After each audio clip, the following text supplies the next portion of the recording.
અત્યાર સુધીના સૌથી મોટા સમાચાર અન્ય દર્દીઓની સાથે રેલવે કર્મચારીઓના પણ ઓપરેશન કરવામાં આવ્યા હતા। રેલવે કર્મચારીઓને પણ આ બદમાશોએ છોડ્યા નથી। રેલવે કર્મચારીઓની સારવારના નામે સર્જરી કરવામાં આવી છે। રેલવે અને ઓએનજીસીના કર્મચારીઓના પણ હૃદય ચીરી નાખવામાં આવ્યા છે।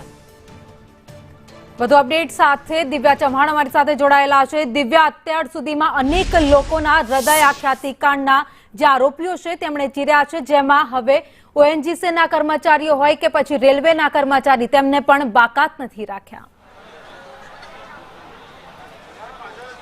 જે રીતે ગ્રામ્ય વિસ્તારોને ટાર્ગેટ કરવામાં આવતા હતા ખ્યાતિ હોસ્પિટલને લઈને, ત્યારે હવે તો કર્મચારીઓને નહીં પરંતુ રેલવે કર્મચારીઓ હોય કે ઓએનજીસીના કર્મચારીઓ હોય તેમને પણ ટાર્ગેટ કરવામાં આવ્યા અને ખોટી રીતે તેમના પણ હૃદય ચીરી નાખવાનું કારસ્તાન ઘડ્યું છે। રેલવે કર્મચારીઓની સાથે સાથે ઓએનજીસીના કર્મચારીઓના પણ હૃદય ચીરી નાખવાનો કારસો રચ્યો હતો, જે બાબતનો સૌથી મોટો ખુલાસો આજે કોર્ટમાં રિમાન્ડ દરમિયાન સંજય પાટોડિયાની રિમાન્ડ અરજી વખતે સરકારી વકીલ તરફથી કરવામાં આવ્યું છે। એટલે કે સમગ્ર કેસની તપાસ છે જે ક્રાઇમ બ્રાન્ચ કરી રહી છે અને ક્રાઇમ બ્રાન્ચની તપાસમાં પણ નીત નવા ખુલાસા કરવામાં આવી રહ્યા છે। જો કે હવે સામાન્ય દર્દીઓ, ગરીબ દર્દીઓ નહીં પરંતુ તમામ દર્દીઓની સાથે હવે સરકારી કર્મીઓને પણ બાકી નથી મૂક્યા આ બદમાશોએ। જી દિવ્યા, આભાર માહિતી માટે।